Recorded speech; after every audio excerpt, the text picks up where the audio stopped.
أيوه.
All right. Good Very night, good. ladies and gentlemen. Welcome to the conversation. We know we've been missing for quite some time, for let's say a few weeks. We've been, of course, exponentially busy with lots of other functions that we function as and jobs. Um, you know, um, but again, welcome to the conversation. We're gonna have an interesting conversation tonight. Um, Interesting conversation tonight where we're going to be talking a lot of things tonight, especially, and as you can see, our topic tonight is elections watch. All right. Yes. So, yeah, we're going to be dealing with elections watch this evening. So, tune in, call a friend, tell a friend. Hey, the conversation is back. Of course, yours truly, uh, Quasi Gilbert, aka Malachi, with Martin Al-Ameen. So, before we get into Uh-huh. tonight's conversation, let's have the disclaimer, Martin. And the disclaimers reads, the views, opinions, and statements expressed on the conversation are solely those of the individual hosts and guests, and do not necessarily reflect the views or opinions of our advertisers, Majestic Music Radio, Gem Radio, or Gem Networks. The content of this show is intended for informational and entertainment purposes only and should not be considered as professional advice. Listeners' discretion is advised. Neither the station nor the network assumes any responsibility or liability for the accuracy, completeness, or validity of the information presented. All content is subject to change without prior notice. And with that being said, as we always like to say, you can Google it. Yeah, you Or could Google it. AI. Okay. ChatGPT have upgraded to Generation Mhm. 5. I think Generation 5 Plus, because even the 5 get to upgrade the other day. So it's a couple things y'all could do to verify the information that we speak on. Of course, we Mhm. like to come from a very credible standpoint, so we ain't got problems citing resources. Right? Right. Of course, sources are very important as professionals to ensure that you Mm-hmm. have credible information. So tonight we want to talk a Indeed. little bit about a few things, but we're gonna kick it off with the upcoming elections that is coming up in Guyana. Yes. What is going to be happening with that, and what are your thoughts on the upcoming election, September the 1st? I have so I'm concerned, right, Mm-hmm. over Yeah. the basic chatter. I'm concerned about that because on the ground I'm in Guyana. I did tell you I like coming for vote. I'm playing with my vote, right? So I'm in Guyana. I'm here ahead of time Mm. to cover as much as I could everything that's leading up. So all of the parties is having their little rallies and gatherings, and bringing together of supporters so that Mm. they could come out and cast their vote on election day. But everybody in full campaign mode, or at least I would hope, because I'm yet to see like two parties or three parties campaigning like the rest. I know is the problem, but I know the three major parties at this point have been campaigning because it's not two major party anymore, right? It's three. So three Mm. major parties have been campaigning, and Yeah. they've been almost in every community because I've been paying attention. So they've been all over the Mm-hmm. place. They've been doing their thing. Now on the Mm-hmm. ground, the chatter is what to look forward to. Now I'm not sure Yeah. why, as a citizen, we would have to look forward to anything besides success. But Mm-hmm. because also I'm a citizen, I know for sure, well, there's a bit of confusion that usually happens on election day and everything else surrounding it now as we lead up to it. So Yeah. people saying, "Oh, you gotta make sure you stack up on goods." So Mm-hmm. what happened? I believe I've heard the Chinese is going to be closing their doors to Mm-hmm. accommodate elections, but more so, to make sure what happened with the Adriana Young situation don't happen again, right? Yeah. Hmm. I've heard on social media and seen a little bit the Carter Center would have put out a bit of information, kind of scrutinizing the process leading up to the election and everything that's been happening. I know Hmm. individuals on social media have been creating chaos and some just dead it for waste time, right? While some people are taking the time to educate others on what is happening and what to look for, what to ask for as a citizen and everything, right? Outside of that, Hmm. we have our regular, which is unfortunate, but our regular drama that happens in the streets, whether it be murders, um, robberies, whatever the case may be, the regular thing is happening on the ground. Yeah. Well, back to your point on you know, in the run up to elections, the Chinese taking precautions, if they are taking any precautions to close their doors on election day, that really speaks to the fact that a particular community in Guyana feels threatened, that Yes. you know people are gonna somehow, um, in what I would classify as a lawless way, loot their business. All right, Indeed. which has really nothing to do with them. They're conducting a business, and I'm still wondering why people would want to, or why certain individuals will feel threatened. Because if that is the mode of thinking during Mm, election time, that means we have a very serious problem on the ground, where people believe that somehow a certain section of society believes that the Chinese is affecting them in some way, mm, which I fail to grasp that particular concept. Um, Also, on the issue of politics, when you mentioned the three major parties, which would be the PPP, the PNC, and now WIN, well, the APN. campaigning, well, APNU, Yeah. and WIN campaigning across the country. Um, I'm seeing on social media, and I got to call it what it is. It is, in my estimation, what is called intentional intimidation of individuals. Because if the Chinese are going to feel threatened that they're going to be looted, they're going to close their doors on election day, that means they're feeling intimidated. Mm, On social media as well, I have seen for myself that individuals are attempting to intimidate other people, correct. saying that some of the rhetoric from the two opposition parties, I would say, not the incumbent, but the opposition parties are saying, well, if they do not win the elections, that means the elections have been rigged. And that is a concept I don't understand at all. Because how do you come up with that even before the votes are cast? All right. That Mm, you're saying that if you don't win, that, it's a rigged elections. The other aspect of that is where um, the Win Party head had said on an interview that he conducted a poll of 80,000 people.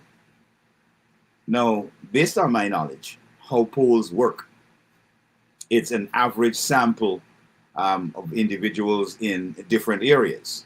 All right. So if you're going to do a mm, poll, you're going to talk to a couple of people in All Boys Town. You're going to talk to some people on the East Coast. You're going to talk to some people on the East Bank. You're going to go to Linden. You're going to go to Bartica. You're going to go to the Essequibo Coast. You're going to go to all those separate regions of Guyana, the 10 regions, and you're going to do sampling, because that's what a poll is. If you have a country like the United States, where polls are often done for elections, and they really sample 5,000, 6,000 individuals to get an idea of what's happening in each area. How does somebody announce that they have done polling for 80,000, mind you, not 8,000 individuals, but 80,000 individuals? That means you would have had to meet with 80,000 individuals and ask specific questions to them. And from those questions, in every region of Guyana, you would have then been able to come up with that consensus that, okay, this is what the poll says. So I want to kind of deal a little bit into that because it puts a measure of confusion in the minds of the laymen who don't understand how these things work. And in my estimation, I don't see it working because I've never seen a poll conducted with 80,000 Guyanese. You could tell me if you've ever run into anything like that where a poll was done with 80,000 Guyanese people. Person, sorry. So I personally would have never witnessed or heard of anything of that sort. But what I do remember hearing months ago is polls are being done, right? I remember the Guyanese critic had brought up an issue surrounding that in the Bartica area, I believe, right? You guys could go check it out back for yourselves. But I believe it was in the Bartica area where people were going around, kind of like the house registration aspect of things, but people were going around asking questions, asking Guyanese questions, right, about different things. And I want to quote directly, but you guys could go check out back the this critic episode. I'll see if I can find it back and reshare it even, right? Where people was going around asking questions. I've heard of people in the Linden area going and asking the Lindeners questions also and kind of jotting down. I've even heard in the event where people are being paid to take parts in these activities, right? So it is possible that you could have contacted 8,000 people.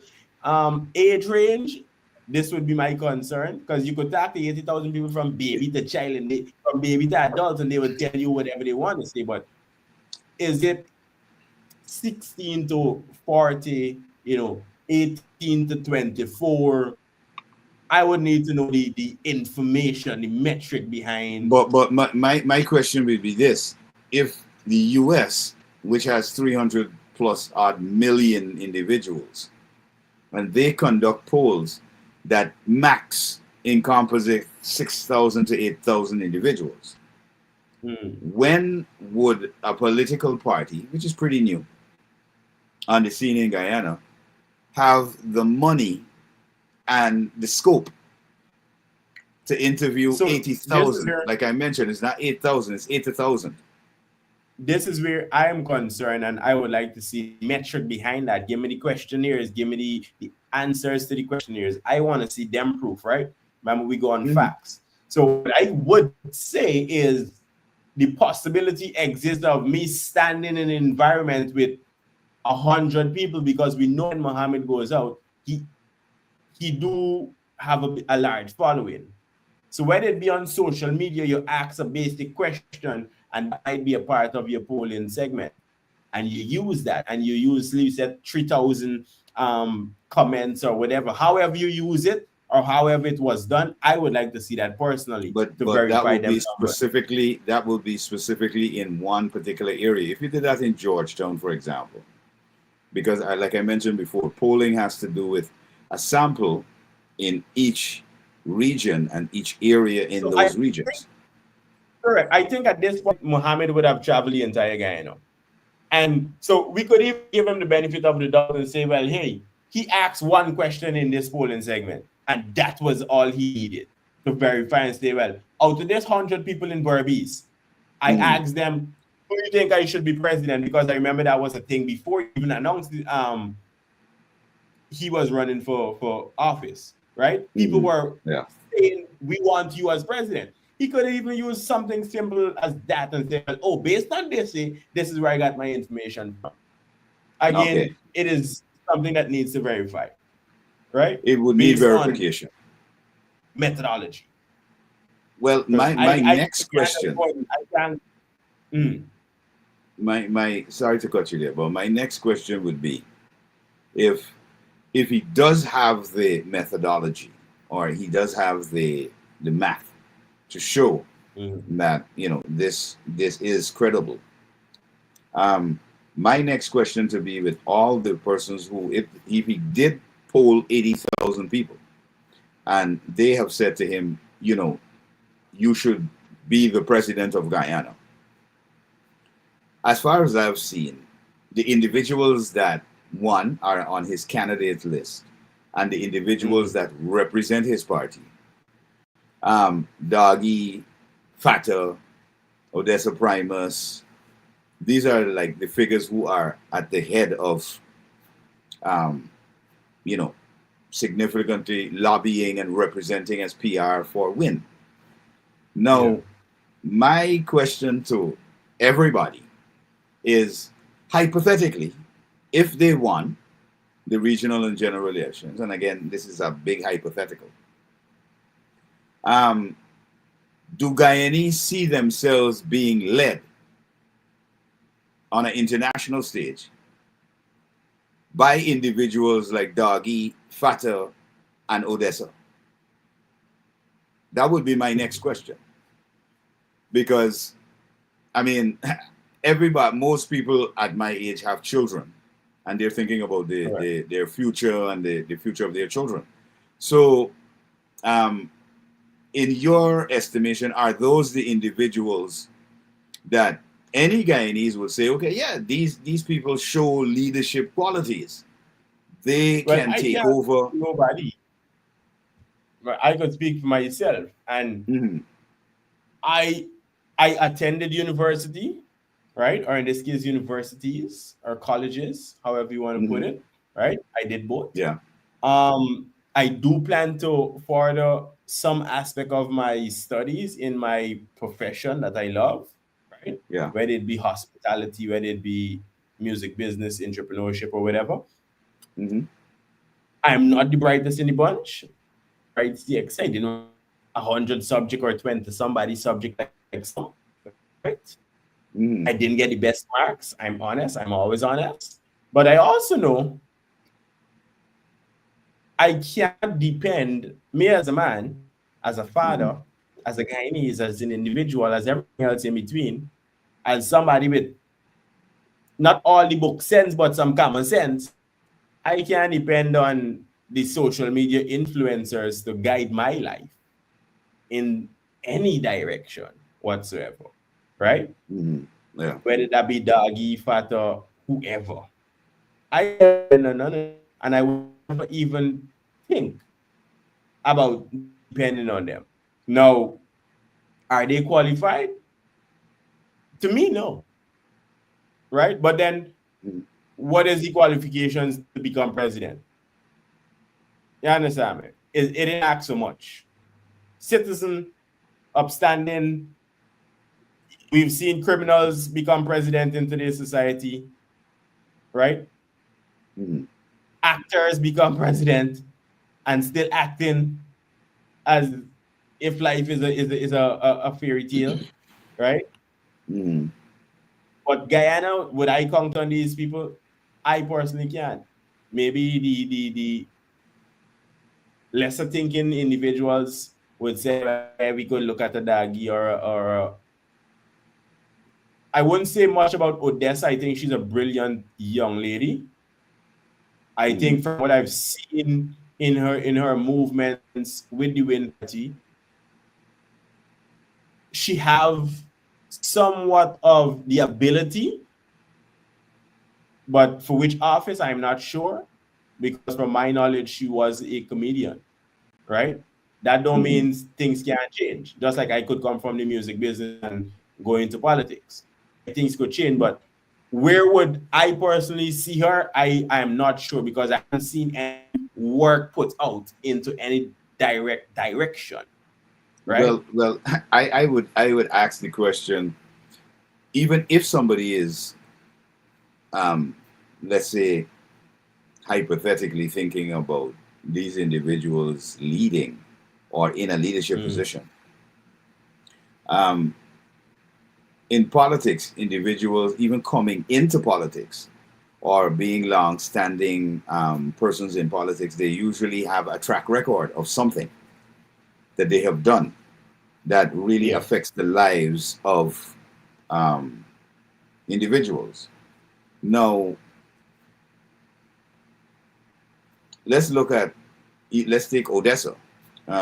What has she done before getting into politics, now with Win, that has significantly impacted the development of um, the society in Guyana? Because I know most politicians globally, they get into politics because they have made an impact in some sphere before, So and for they me have now. personally, Mhm, while I like that direction, I also don't like it because I'm not one of the normal individuals. So I mhm, honestly like what I'm seeing with people just waking up today and say, "Hey, I want to get into politics because this is wrong and I want to change this." My mhm, actual problem with that is when you get into politics, and let's say, for instance, I have a issue with copyright, and everybody know this by now, right? mhm. Yeah. I would want to get into politics to change copyright problems. I have an issue with the firearms, the way it's being handled, the way it's being dealt, how licenses are issued, and all these things, how the laws are Mhm, structured around it. I would want to mhm. get into politics to change that, right? I've never Yeah. been to jail, so I can't say I want to go ahead and do a full prison reform. I've experienced the environment, Mhm, but I don't have enough love for dog. You understand me? Or mhm. burning courage for that. Compared to agriculture, I grew up doing agriculture. So anything about Yeah. agriculture, I will always support in the positive direction, right? When it comes to Mhm, the non-GMO, of course. When it comes to GMO, me daddy. So I would stand with certain things. When it comes to education, of course, I'm all for it. The methodology of education is where I have a problem, right? mhm. So I would become a politician for these reasons. But then again, I would have to think,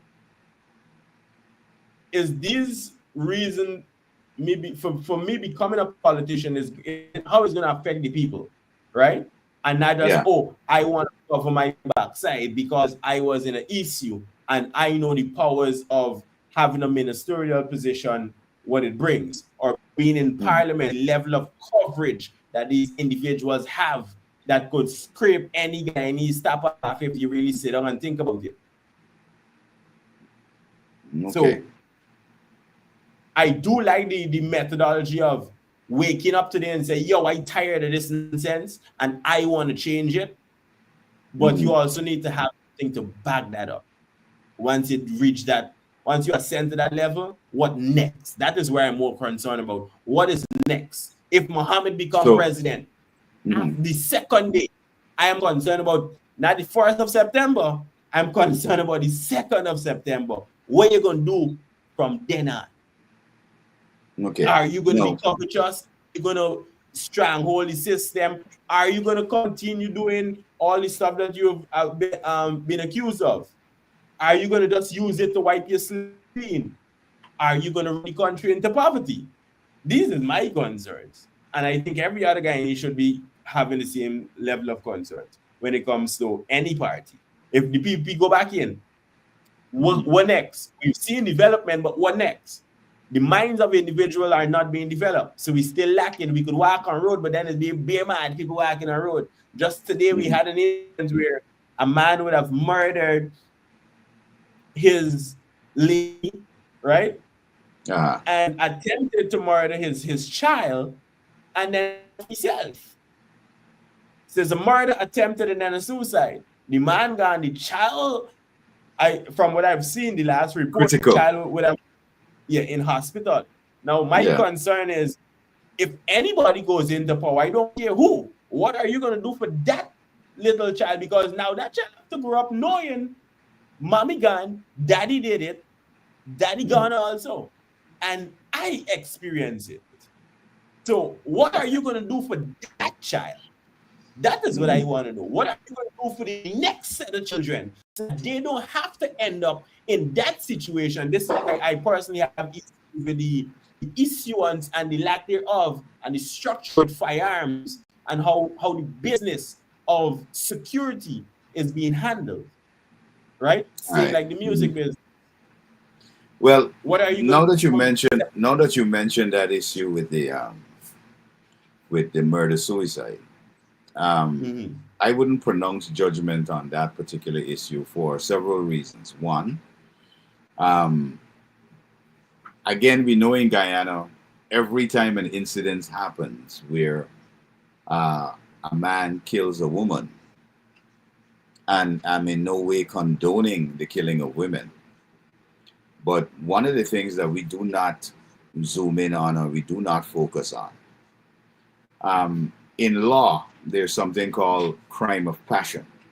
All right.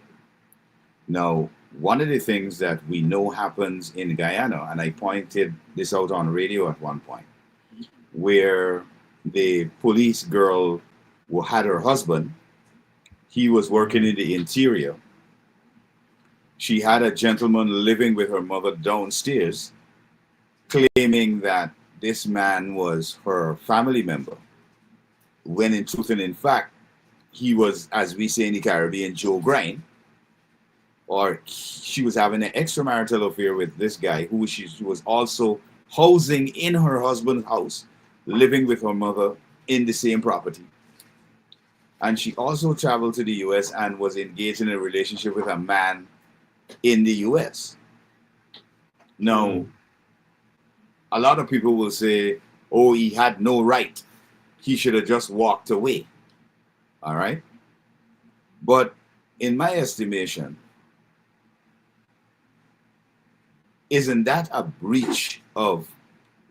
serious breach of trust, where you are doing your best as a man to provide for your wife, who, because of her immorality, not going out there and having this man, but having a man in the very property that you have built, that you are working and spending your money to develop for the two of you to have a better life. And the total deceit in doing that, I do believe that a lot of these cases, where, for example, a lot of women say, oh, they're killing women, or people will come out on social media and say, oh, well, this person is weak because they did that. I don't think they've ever been in a position like that.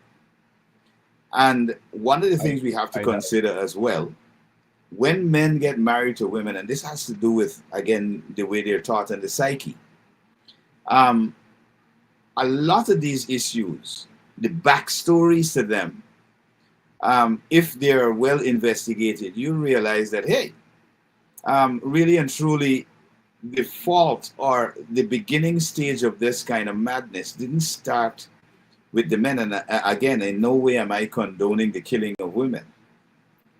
But what I'm just pointing out is the reality of life and life situations.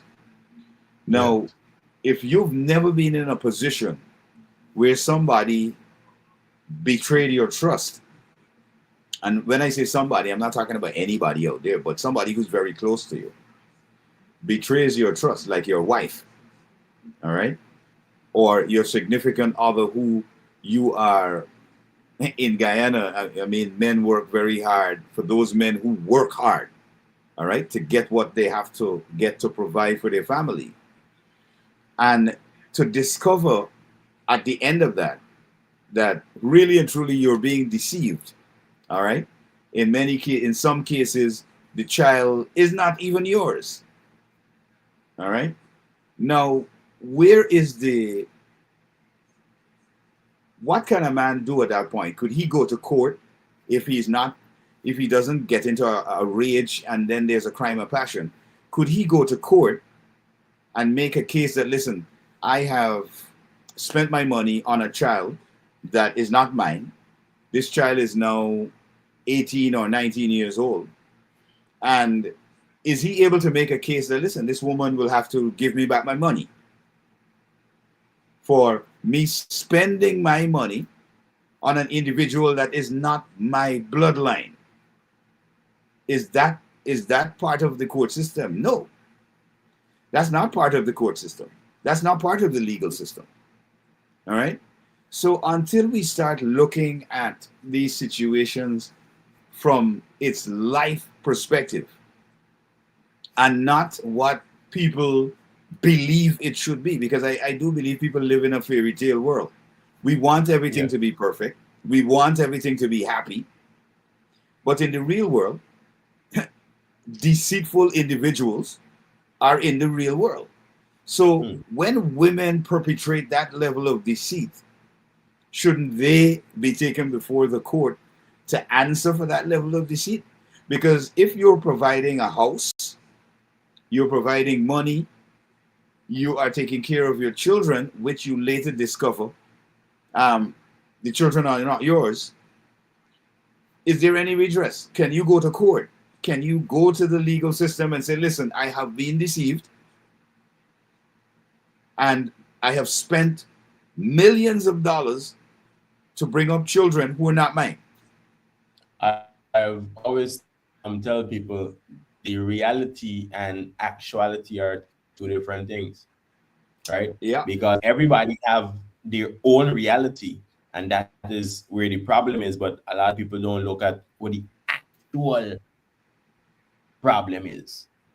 So you have your perspective, I have my perspective, they have mhm, theirs, but that have yeah. nothing to do with the real problem, right? And that is what we need to look at as individuals, the actual problem. Well, that's what I'm saying. While people are making comments on social media, and this is one of the things I notice about Guyana, that individuals do. People will just say, "Oh, this person is wicked," da da da da da da. But in the case that I just mentioned earlier with the police girl who got chopped up, Mhm. after the investigation got into it, did we notice, for example, any of the human rights organizations? Did they make any statements to say, listen, um, there is a serious case of moral decay? Because if a mother of a young woman is going to encourage a situation where a young man who she obviously knows is not involved in a relationship or married to her daughter, but is having an extramarital affair with her daughter, and she can encourage that situation by allowing that young man to stay with her. To me, that really reeks of not only deceit but a serious lack of integrity and moral decay. Because Yes. in which world are people allowed to do that and not expect a reaction, and a really negative reaction? I don't know. Um, I mean, women may not be physically endowed to do that to a man, but are they the ones? And I was making this analogy to a friend of mine a couple of days ago, all right? And I want the audience to chime in on this. They can leave their comments as well and let me know what your thoughts are in this particular situation. Now, men will strive to get money, all right? Because without that money, they're going to be ignored by the women that they are pursuing. All right. Now, we've seen in many cases men who are in their mid 30s, let's say they're a millionaire or they're getting there.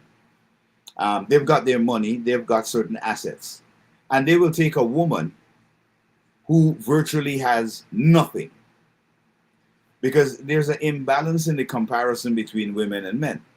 Mhm. In the world today, women say they're independent, especially black women. All right. I mean, I haven't heard Chinese women say, I'm a strong, independent Chinese woman. I haven't heard white women say they're strong, independent white women.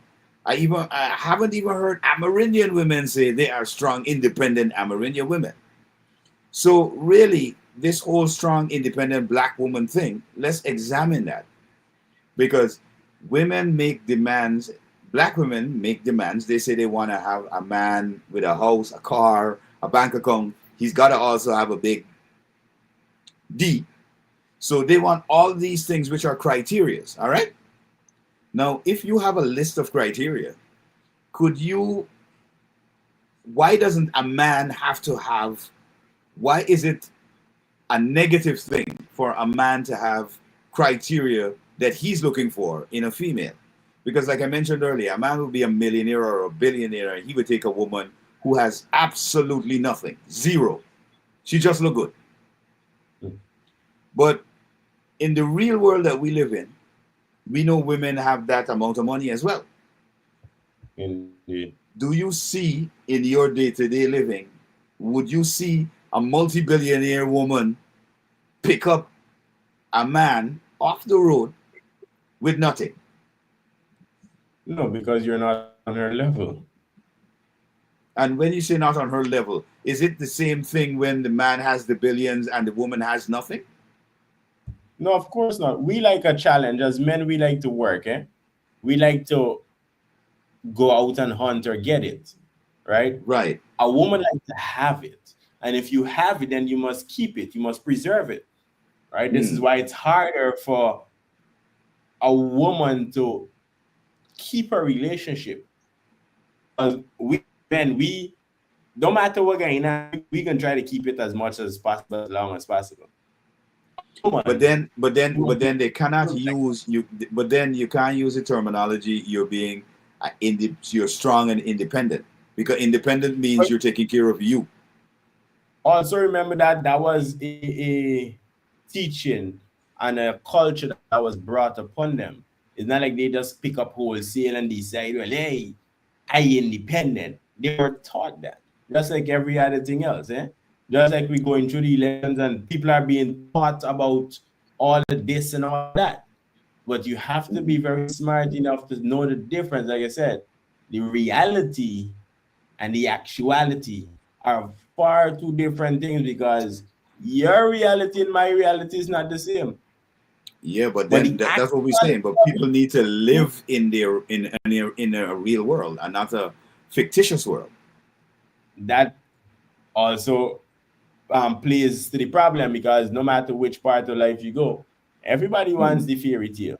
For America, it was a nice house with the picket fence, family, the and American dream died out.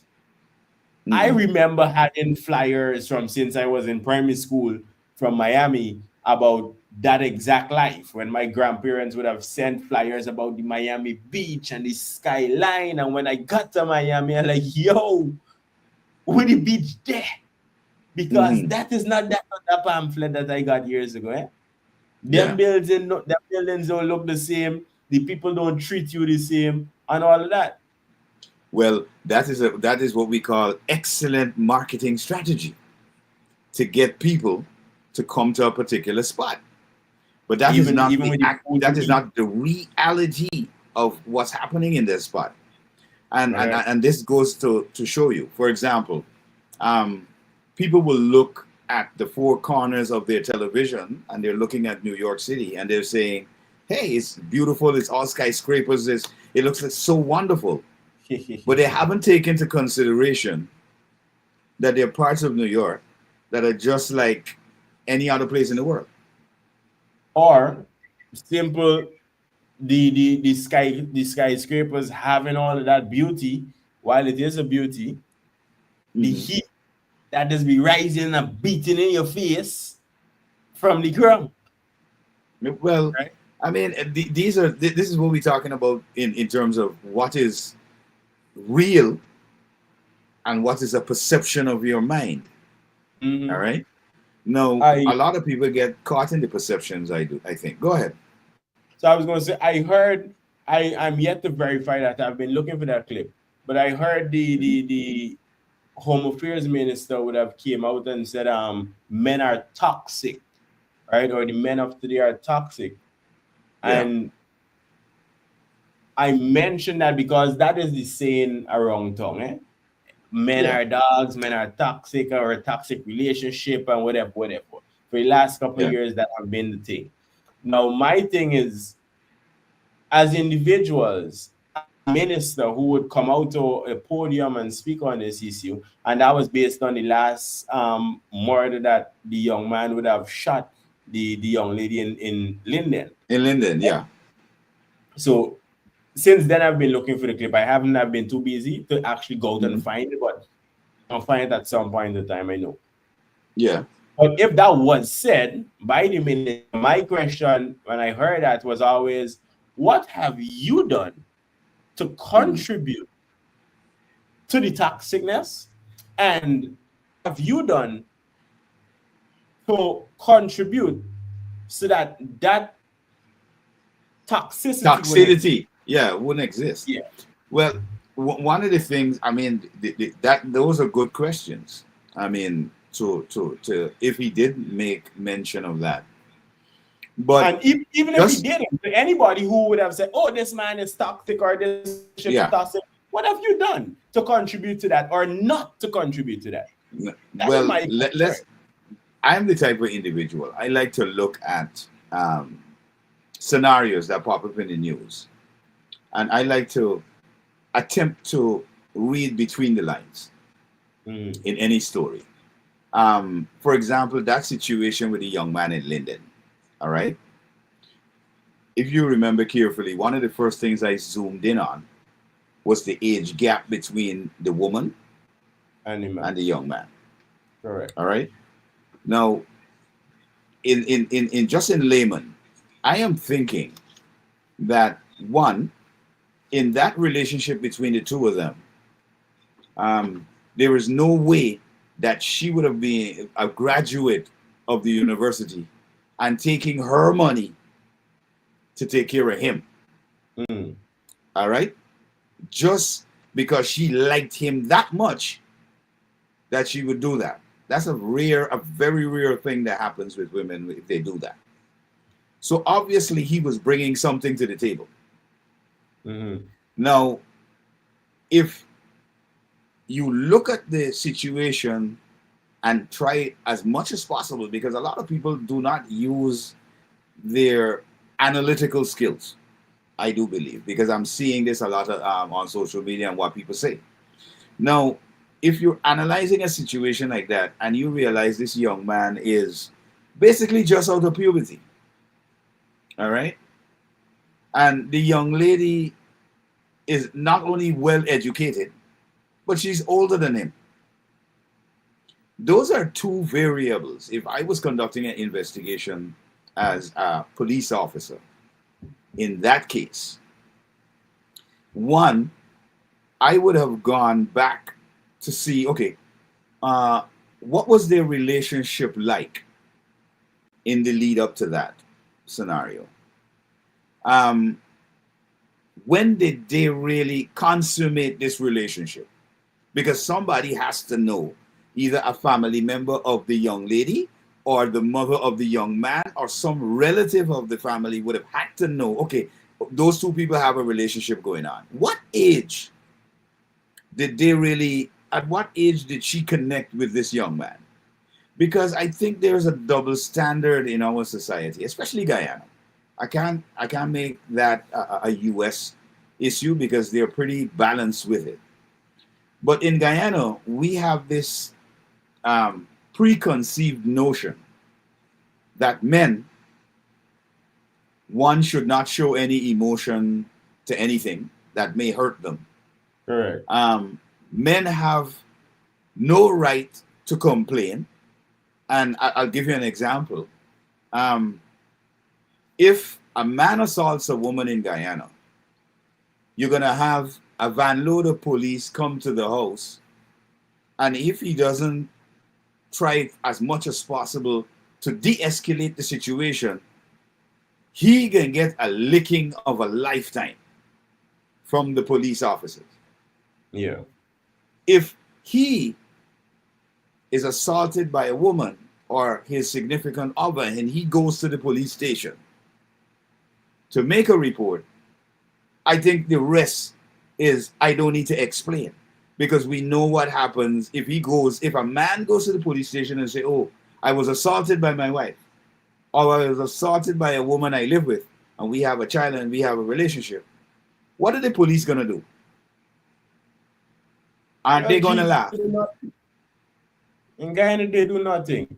And this is why I have a problem whereby in Guyana, because so I shouldn't say it's a Guyanese problem, but for the most part, this is where I've experienced. Yeah, well, we are zooming in on Guyana. This right? is where we emanate from. So yeah. Correct. So I do see the type of lawlessness here at the time. While I do think things are changing slowly, right, based on how we are moving in society, we still got the issues. Now, the another thing to that is everything people would take and throw it on the government, on politics. Yeah. Right? Especially, this is in the political season now, so everything is blamed then. Correct. I mean, even outside of that too, outside of the height of the political aspect, they like to throw it on the government and say, oh, the government didn't do that. And this is why I brought up the minister speaking on that situation last, because first, I don't think, because the position you hold, I don't think that you are the right person to speak on that. If you did, again, is to verify that. But if you did, you are the wrong person to speak on that specific issue, right?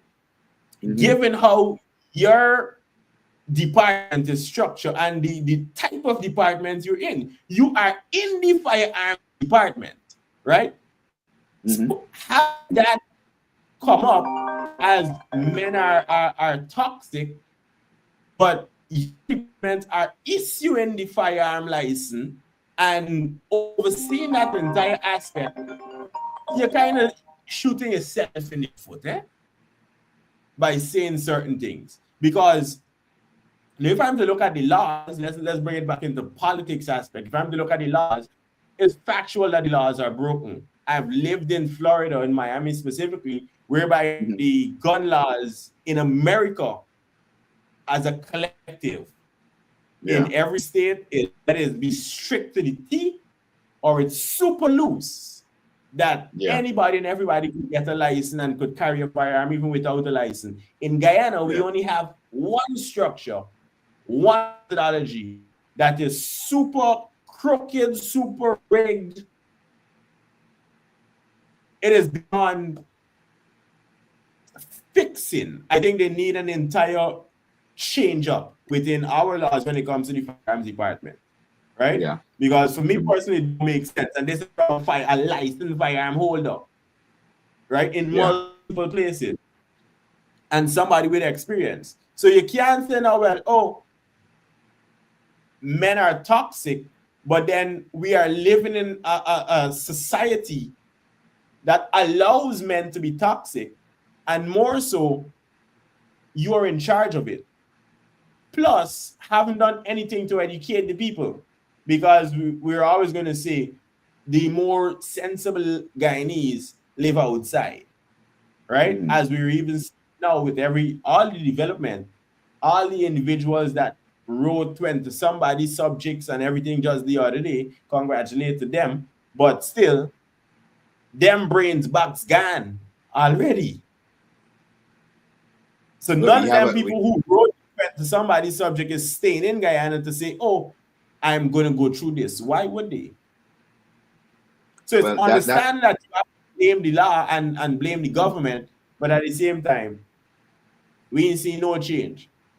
Well, let me interject there. I would say the blame in terms of who they issue the license to falls to the government, and the Guyana police force. Because one of the things they do not conduct is a psychological evaluation of individuals. I even think people would need that, brother. Well, that's part of it. A psychological evaluation is just one aspect to it. The other aspect to that would be, for example, a background check to ensure that you've never had a run-in with the law. They do have another aspect to that. Aspect of things going on. Right. So now, from from knowledge, they have the physical check-in that you have to go to a doctor, and they would ask you a list of questions, which that is questionable to me based on experience, because you would go to the doctor, ask questions, provided I give the answer, we check all the necessary. But I personally would like that to be more that medical examination aspect of things. For me personally, that is loose. And if I'm to be Minister of Home Affairs, because it's election season, right, and everybody want me something today, if I'm to be Minister of Home Affairs, that's one first things I'm changing, right, within the firearm aspect of things. The medical aspect, I need you to be physically fit, physically able to lift up a firearm, whether big or small, physically able to shoot, right? And not just write on the paper, oh yeah, you ain't got blood problems, you ain't got problems, you ain't got speech problems, you've not been hospitalized. But I do think, Martin, the aspect of dealing with the weapons really has nothing to do with your physical health, but more of your mental health.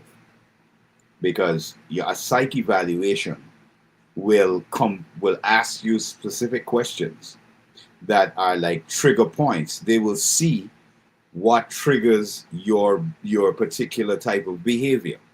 All right. They will ask you questions like, if you were in a situation where, for example, there's a domestic situation, what would you do to protect your wife? If you were in an argument with your significant other, do you see yourself doing certain things? Now, some people will be able to beat a psych evaluation or a psychological evaluation.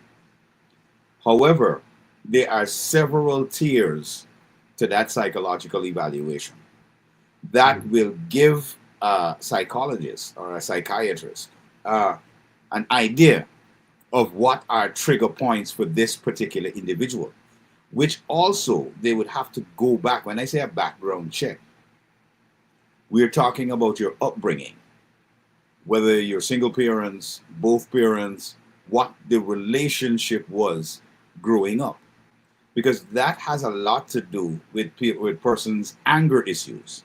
If they have pent up anger over a certain situation or circumstance, all these things affect individuals when they are, let's say, in a cornered position. For example, let's look at that shooter that went to that place in Manhattan and randomly shot individuals. Yeah. Now, after they did the psych evaluation, by looking at his previous conduct, they realized, okay, he had an issue with being involved in the NFL or in the football league. He got damaged, and it is not to say that over time and over years, several evaluations were done, and it shows that, hey, this contact sport creates damage to the brain because of what the impact is doing, the concussions.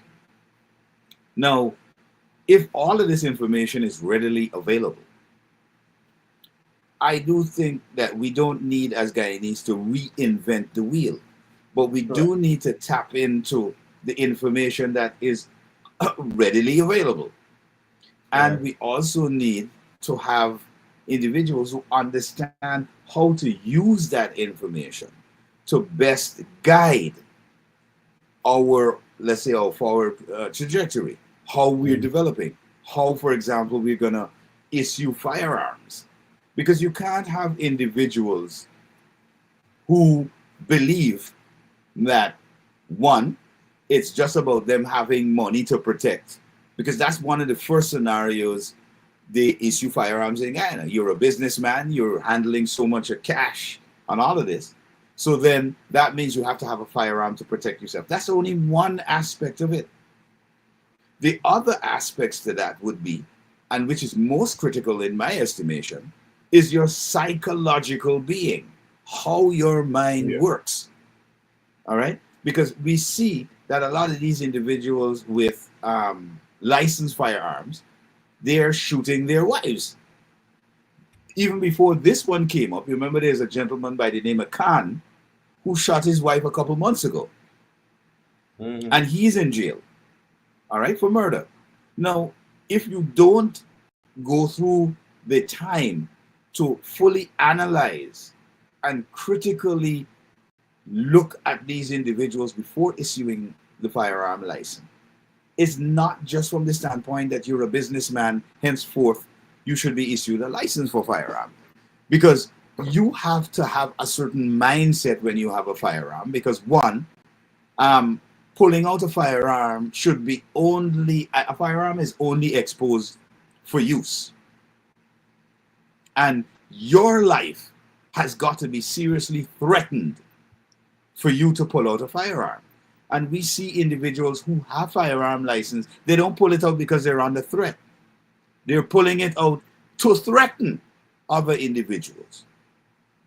Indeed. So again, it's important to have a look at these individuals who've been issued license.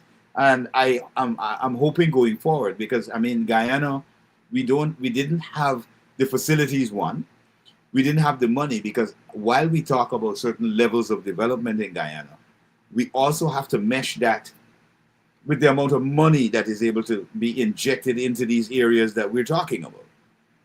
Now, if we want to have psychological evaluations on individuals and stuff like that, you have to have experts. And those experts don't come cheaply. They don't come for free. All right? So as we talk about development in Guyana, and I notice that is the big talk in Guyana about, okay, this needs to change, that needs to change, and the developments needs to happen here. But while we're talking about these things, we have to look at it from a critical standpoint and say, okay, we didn't have that level of capacity. And that capacity really has a lot to do with the amount of money you can inject into a particular area. All right? So if your GDP is less than, let's say, a borough in New York,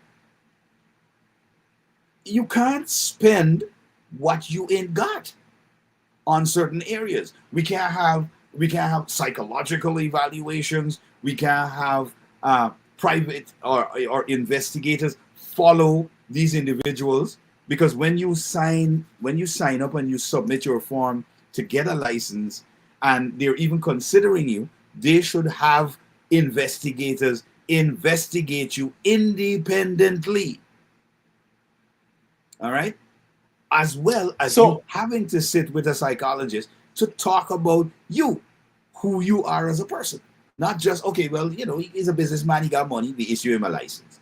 That should not be the criteria. Go ahead. So I agree with you, right? And you mentioned having an independent body. Now, I think this comes right back to the laws, because the laws don't even accommodate for independent body in any part of it. So I, as an individual with little bit of sense, can come and say, hey, I am starting a watch committee or an association to hold all the firearm holders accountable, whether it be a police, whether it be the president or the layman man. Because recently we've seen the Guyanese critic and Brian Max in a situation, right? Live on social media on the pages. Now, imagine one individual, because what I've seen in Brian's video is he pulled up the critic premises, right? Yeah. Emptied his firearm. He took the clip out. Now, it could be seen wrong, but it looked like he took out the extended clip, leave it on the car seat, and proceeded inside. Now, from critic's view, he drawn his clip, right, from his compartment, placed it in the side as protective, and proceeded, right? Now, of course, one is agitating the other, right? Because if you're looking from critic perspective of the video, he's in all right. But if you're looking at Brian's perspective, Mm-hmm. he seems to be the aggressor, right? Okay. And now I'm watching both content play off because I've seen the videos, right? And I even have Yeah. them. So I Mm-hmm. think every Guyanese would have seen it by now, Brian Peter. Yeah. But the story in pedal now is he was gun butt. Critic pull out the gun bunny. I mean, I've seen the video and I've seen no such thing, right? Yeah. Mm-hmm. I've seen no such thing in that video. I see critic literally cuff the funny face, Mm-hmm. right? And I think Yeah. everybody would have seen that, but that is not the story being peddled. So Well, now, what are if we're Go going ahead. back to the firearms board, right? Because they do have a board with the commissioner would have go through the process because I've been through the firearm process. You Yeah. apply, they come and check you out, they do their background, they do their fingerprint, send your thing, it moves through a process from your division that you're in. For instance, I'm in Georgetown, so I went through the Georgetown 4A division, right? Mm-hmm. Yeah. And then you go through from the lowest rank and it goes all the way up to the commander, right? From the command, it goes over to the commissioner's desk. They would do their own review on you also. From there, it Yeah. goes over to Home Affairs, or it could go vice versa. If you start at Home Affairs, it goes back down to the chain, right? But Yeah. it do Mm-hmm. have a chain. Then the last two things is, so the commissioner could choose to sign off, the minister could choose to sign off, or the board altogether would have to say yes or no, right? Mm-hmm. Yeah. Guyana, of course, based on the climate that we have, it is based on who you are as an individual. As you mentioned, if you're a businessman, you're most likely inclined to receive that, right? Because Mm-hmm. it's business. Now, that is not all saying, but if you're looking at Brian Max, I would say he's a businessman, Mm-hmm. but he also have firearm. He also went in front of the education minister's place, not with, With a he probably cutlass. did have a firearm, yeah, with a cutlass, threatening the minister. Mm-hmm. But this is also a firearm holder. So if Well, we're looking at the psyche individuals, this yeah. is the man who don't deserve a firearm, in my opinion. Well, I just want to make a little interjection there. When you look at the scenario, and this would be my this would be my question. I think I put this in a comments when I saw a post on the same issue online, and my question was, and it's a very simple one, very straightforward. Um, in the case where Brian Max went over to Critic's property, I don't know if he was deputized as a bailiff, because if there is an ongoing case or any resolution of that case which went through the court, I would suppose that any collection of monies would have been done by a bailiff. So my question would be, because you heard it in the video, he said, I'm here to collect the money for Mohammed's, and I'm here to collect the money even for Simona Brooms. So in my thinking, I'm thinking, okay, is either he's deputized as a bailiff or he is the bailiff. And everybody knows he's none of the two.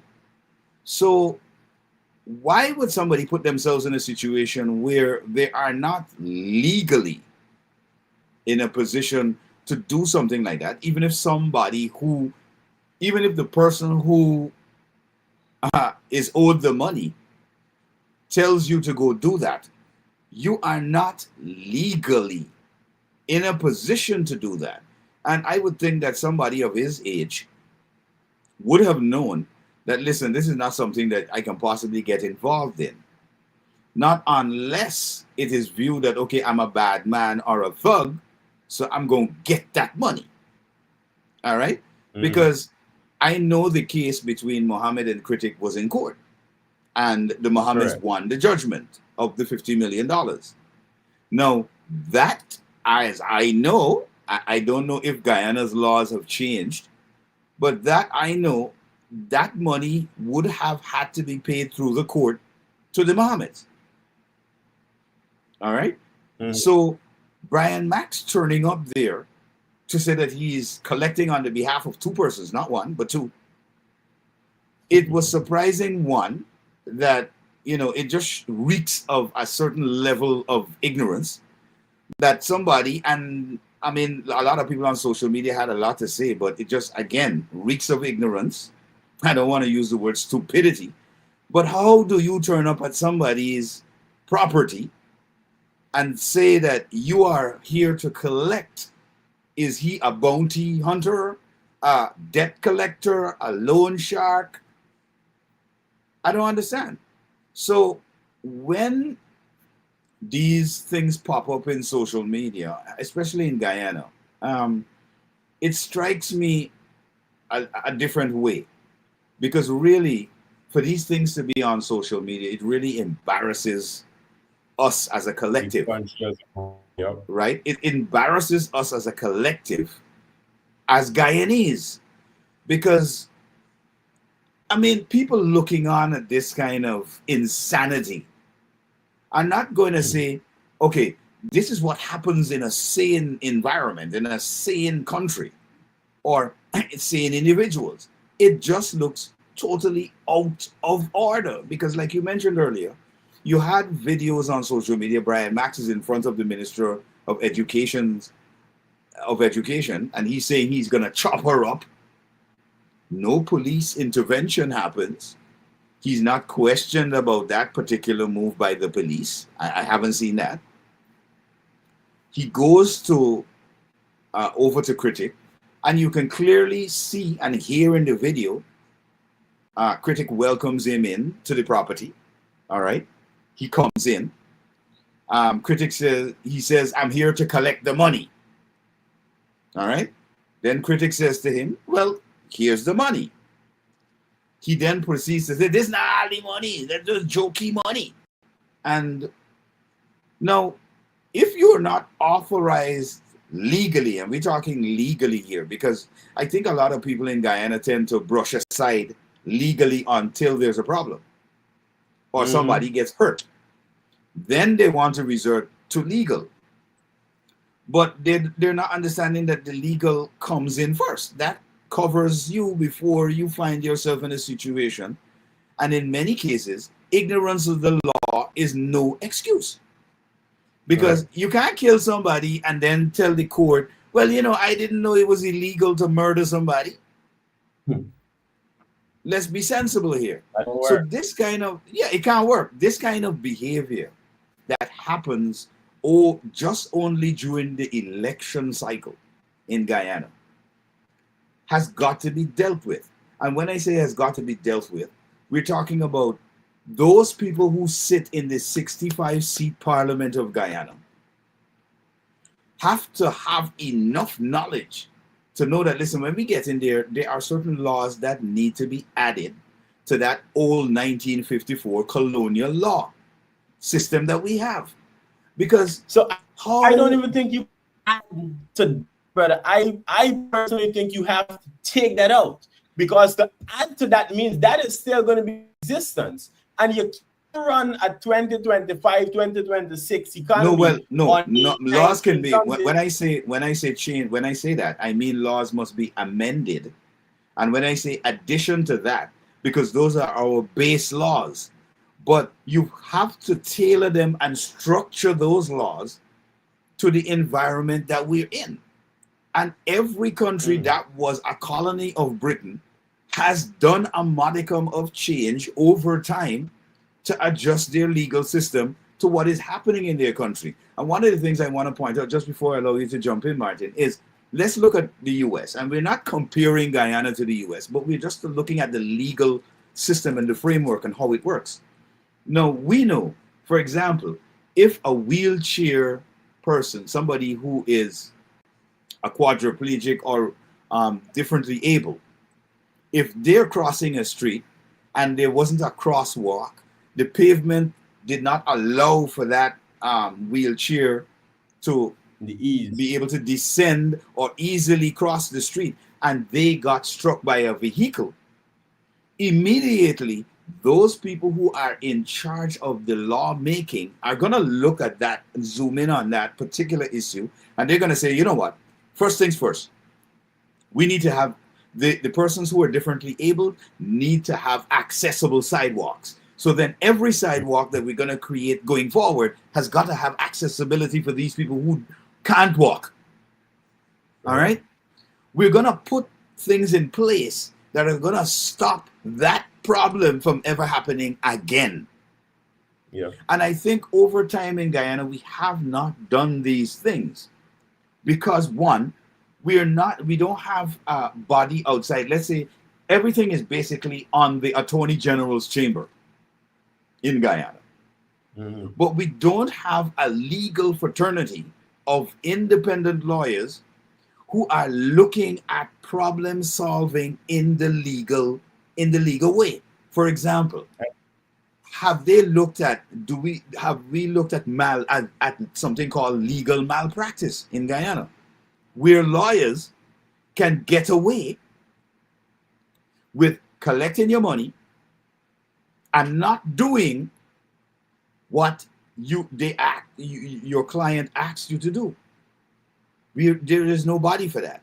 Is there a body that does internal review of, for example, the police officers? Because if we look at a police officer's case the other day, they caught a police officer just left work, driving with a brand new vehicle, and in that vehicle, he got caught with an illegal firearm. Was there an investigation to figure out, one, based on your salary as a constable, how did you acquire that car? How long were you working in order to save enough to buy that car? And where did you get the illegal firearm?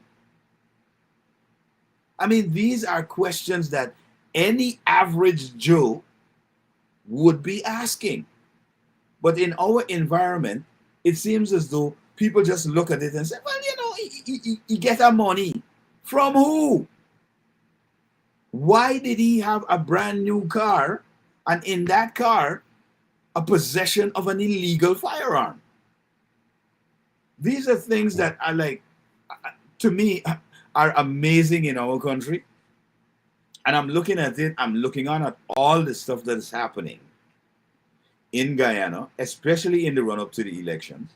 And I'm still thinking, I'm hoping at some point in time that we have, and you and I have mentioned this on numerous occasions, Guyana at this point in, as you mentioned, in our development, we need to have several tiers of think tank groups to look and evaluate different segments of our society, our law, and all of this stuff, so that we can tailor our growth. Because if we all are just thinking, okay, we just need money, money is not going to solve a lot of these problems that we're going through.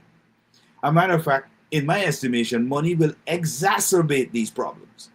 Because, for example, when President Ali said, okay, we're going to give $100,000 grant to individuals, we said this on radio, we said this right on this program, that we believe that anybody with a criminal record should not have been able to access $100,000. Because what are they going to do with that money? And we saw the end result of that very thing. Because after that $100,000 was given out, what did we see on social media?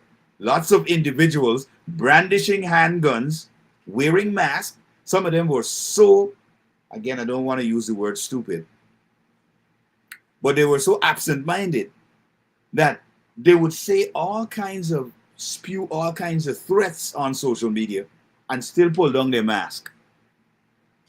It's like the thief the other day entered somebody's house, didn't know that there were CC cameras looking at him, and he decided, oh, since a text message came through on his phone, he gonna check.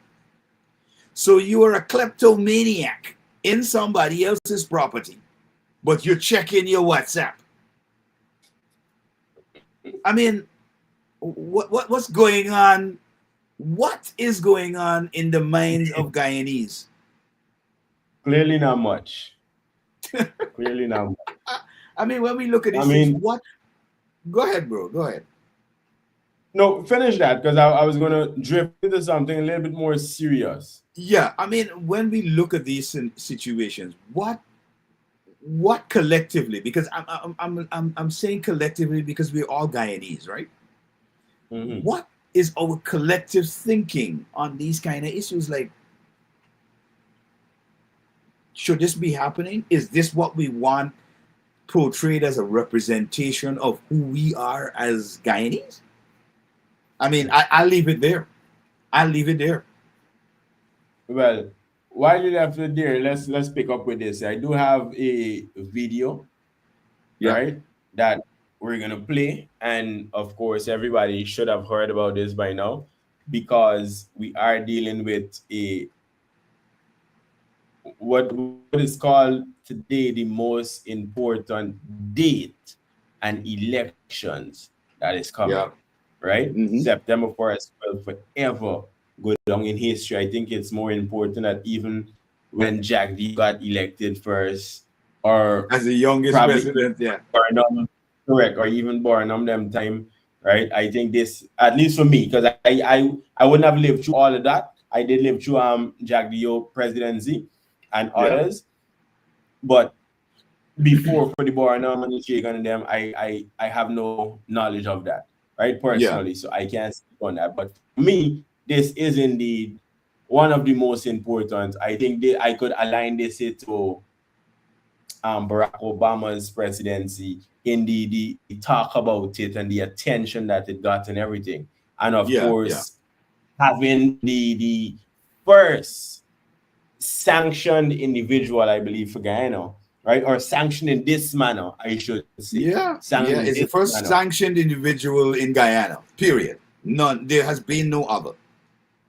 Well, all right. So everybody else, they just get documents revoked or whatever else. So I wanted to make sure I was right on that. So before a Yeah. sanctioned individual running for presidency, I've had a brief understanding or briefing of the laws in parliament and for parliamentarians and the presidency and thing. And I know for sure if you get a seat in parliament, you're almost God, right?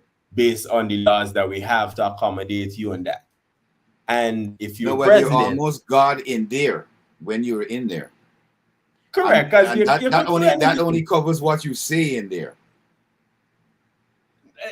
For the most part, it cover what you do because who is gonna come up and run upon the president or run upon the minister, right? We haven't No, but seen this is what I'm anybody saying. held accountable It is. for. Accountability has to do with the independence of the Guyana Police Force. What happens in Parliament? There's parliamentary immunity for things that you may Mhm. say. Like, we know for a fact parliamentarians go to Or Parliament do, and lie. or do, Lie. or do. Straight. Mm-hmm. They lie. They snatch the mace off the speaker's table and all that kind of stuff. That is covered, I think, I, under their immunities.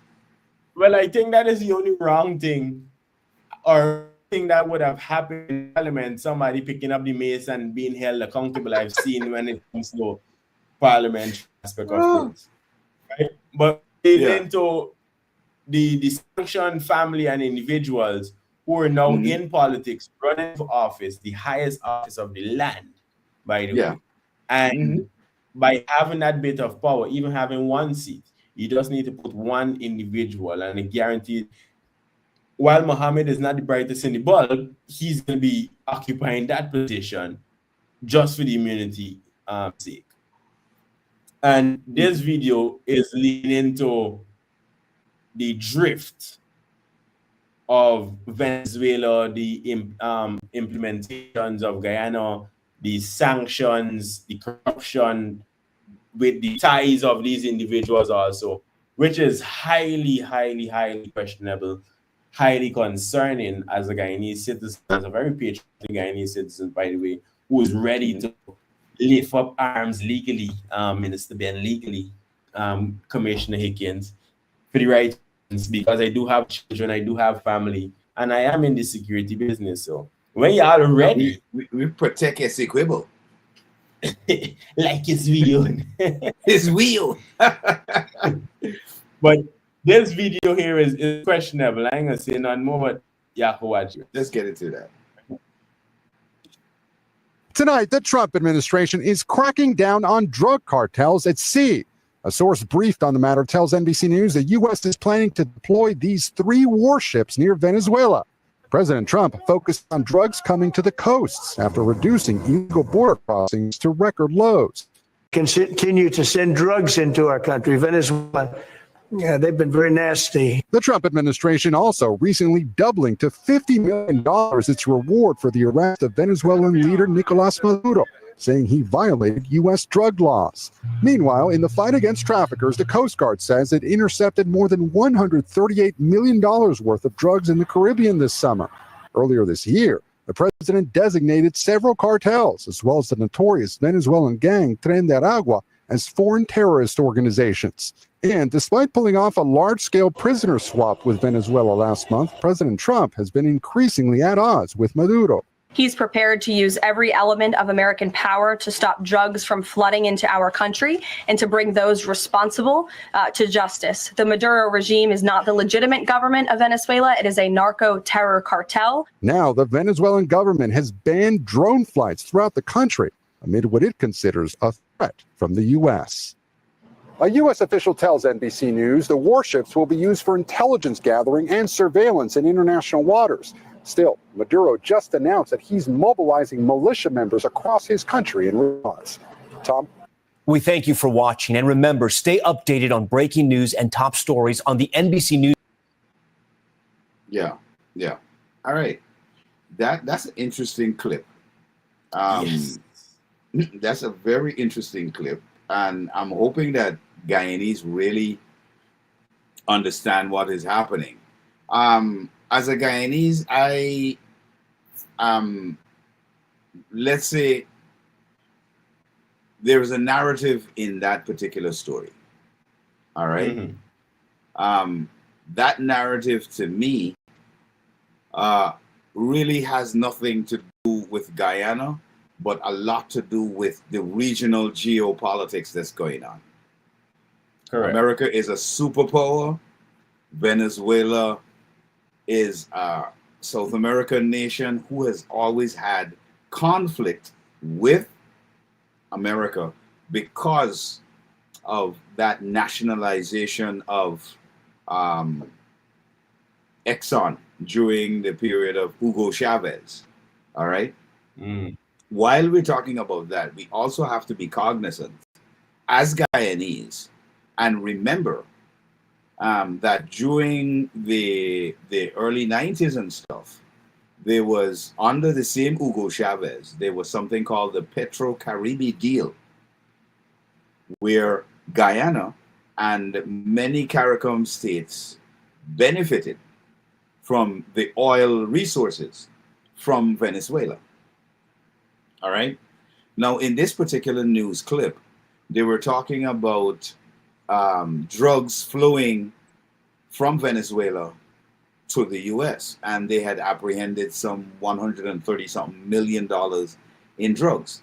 Now, one of the things we as Guyanese have to be cognizant of, for example, and we've seen this in the news, there have been airdrops of tons of drugs in Guyana. They have even managed to find discarded subboats or submarines, small submarines in Guyana, Guyana's waters. Now, we know for a fact that that's not Guyanese. We're not creating a sub. We don't have the money to create a sub that can take a ton of drugs to Florida. All right? Yes. And I really don't believe that Colombian cartels are doing this, taking it to Venezuela from where Colombia is. If you understand the map and where Colombia is versus where Venezuela is and Guyana is, it will make absolutely no sense for Colombia or the drug cartels in Colombia to traffic a ton of cocaine all the way from Colombia through Venezuela to Guyana for a transshipment point. It wouldn't make sense. It's even further away. We're out. We're at the bottom. We're at the tip of at the bottom. Let's say the tip of South America. Then, all right, that will make no sense. Although it is lucrative because we've seen, based on the Kanu reports. They have busted a lot of this stuff. And we've noted in the news that the death threats against the head of the customs anti-narcotics group, Mr. James Singh, the threats on his life have increased. And these threats are not coming from Colombian cartel groups, but these threats are coming from right next door. Venezuelan enforcers are saying, listen, we're going to hit you down because our drugs are being stopped. No, the U.S. has a foreign policy that, we don't have the money in Guyana to reinvestigate a lot of this stuff, because let's look at the Mohammeds, where they have said through OFAC that, hey, this guy is responsible for smuggling 10,000 kilograms of gold from Guyana. Do we have the resources to prove that that wasn't so, or collaborate that that was so? So we've got to go along as a small nation. We have to understand geopolitics. We got to say, okay, well, a major superpower in the world is saying this guy is responsible for that, and they've sanctioned him. They haven't sanctioned Guyana. They've sanctioned him.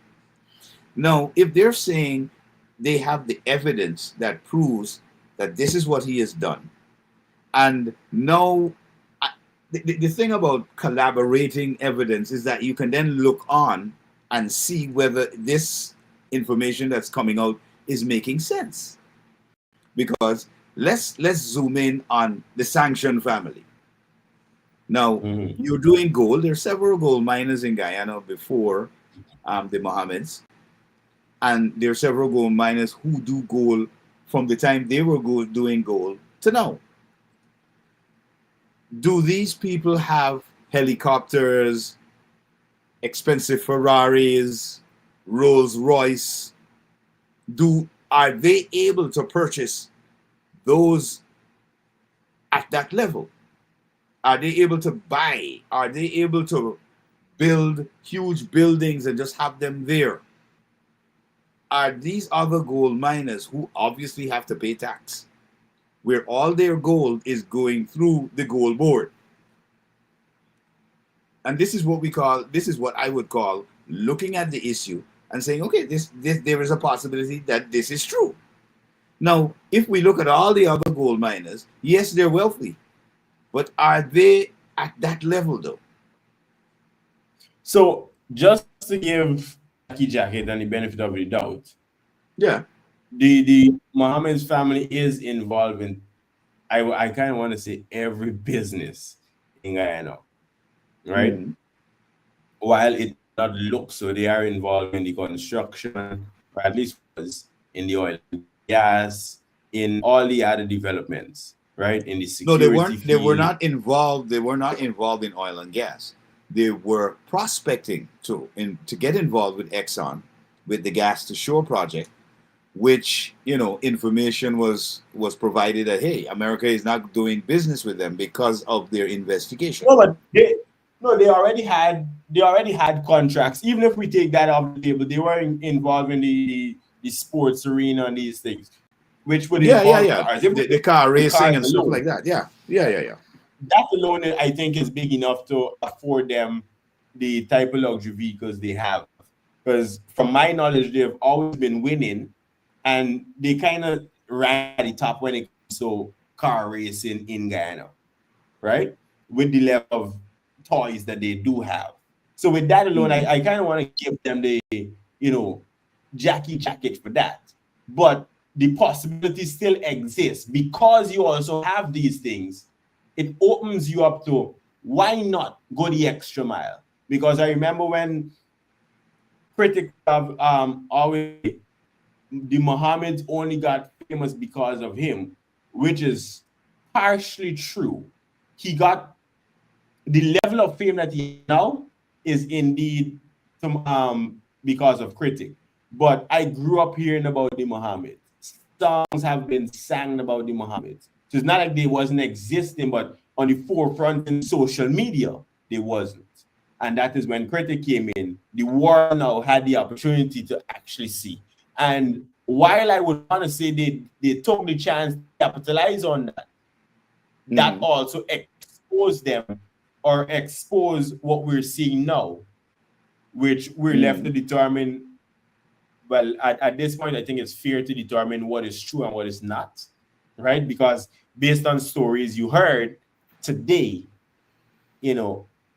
based on having a sanction on your name, I think it's fair to say, well, these stories were true, right? Okay. Especially since Guyana had the ability to produce somebody like Rajagan. You understand me? So I personally looking at things in all different angles. If we could have produced Rajagan, the possibility with a $2 billion US.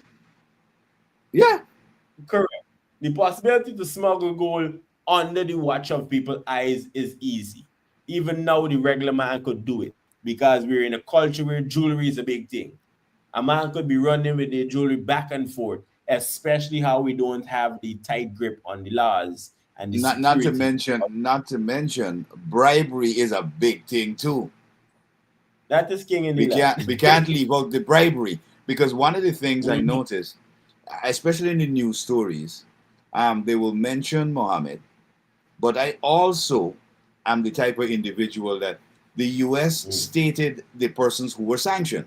It was Mohammed and his father and a government official, which would be May Thomas. Correct. All right? Correct. Now, my thing on any individual who is sanctioned, this has nothing to do with zooming in on one person and saying, okay, well, this person has been sanctioned, so we should treat them differently.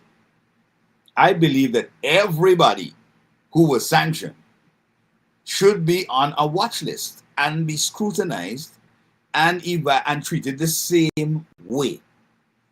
All right? Everybody was being sanctioned. Anybody who reached a certain height, I think you have to watch them based on the simple fact of the environment that we live in, right? Yeah. For instance, you mentioned if a police coming into the service and in a short space of time you're able to among certain type of wealth, we got to put more than 4 eyes on you at this point because it wasn't working, right? And it should go all. It should go all the way to the top.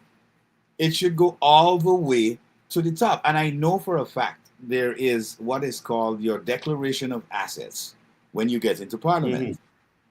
And one of the things, like I mentioned earlier, where is the enforcement of those particular laws? Because you and I both know there were people who went into parliament. They had no money.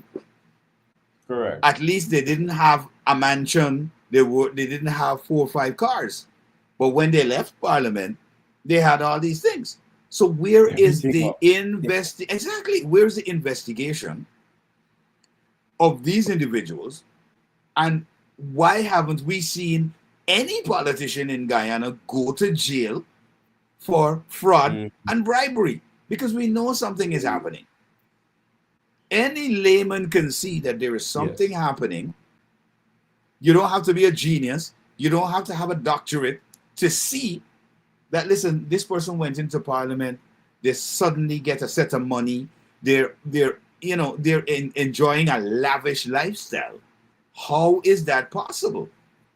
Something shady is going on, because the amount of money you paid in parliament or as a parliamentarian and as a minister, as a servant of the people, because this is why these people are voted in.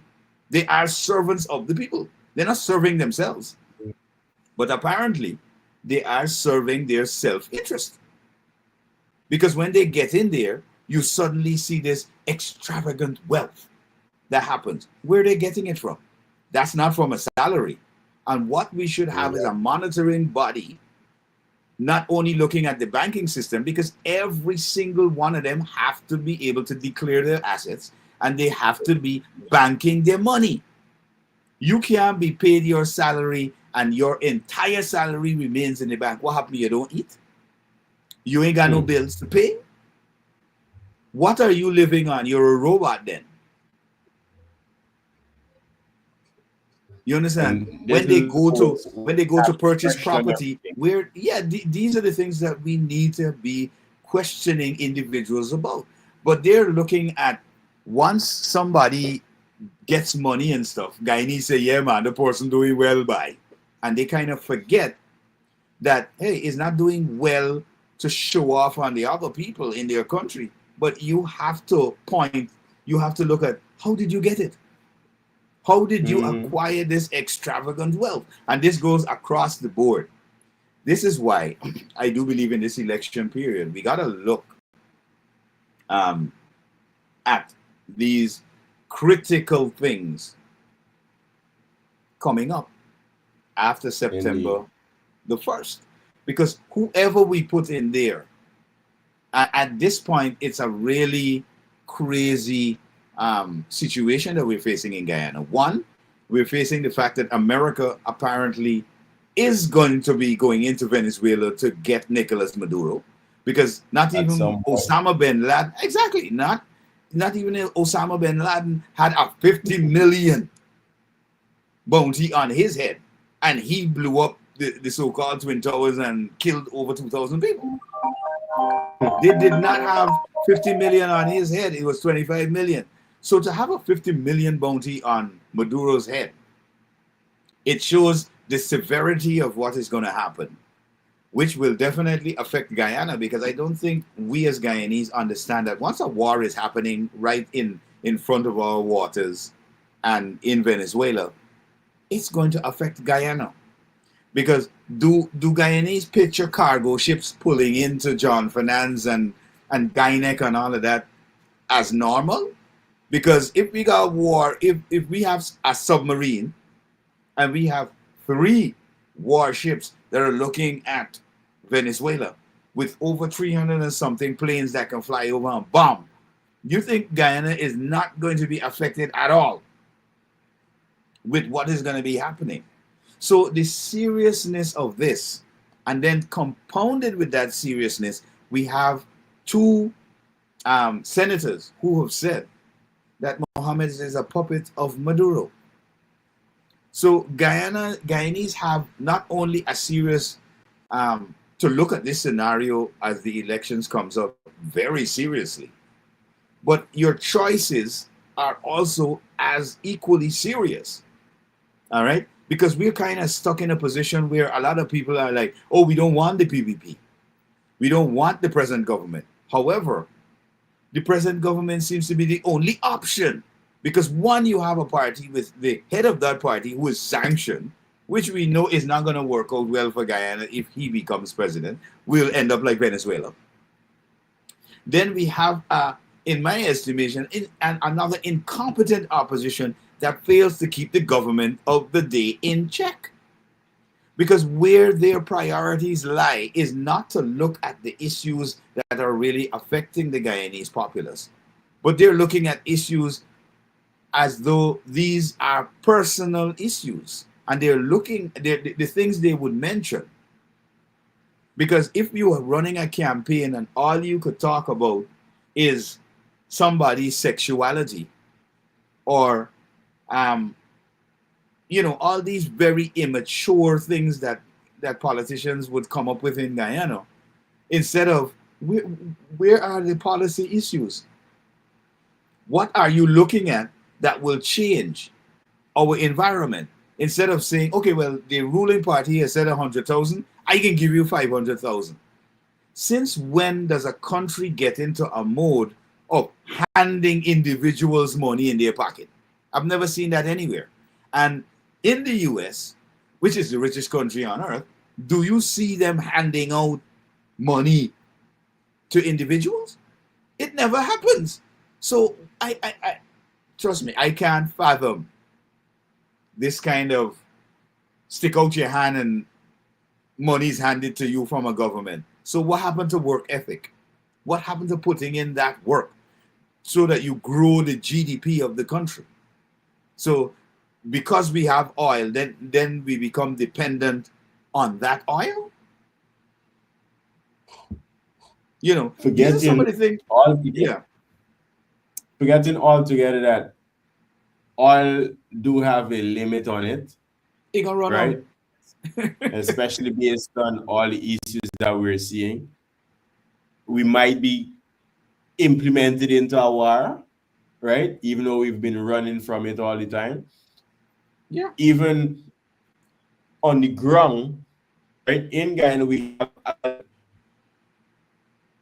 so based on what I've seen and based on knowledge I've been gathering, I believe the Venezuelan government, whether it be legit or not, they do have insurgent in the country of Guyana, right? Already placed, already in position, and they're just waiting to be activated, right? Well, I'm not I sure if wouldn't they doubt that at are all.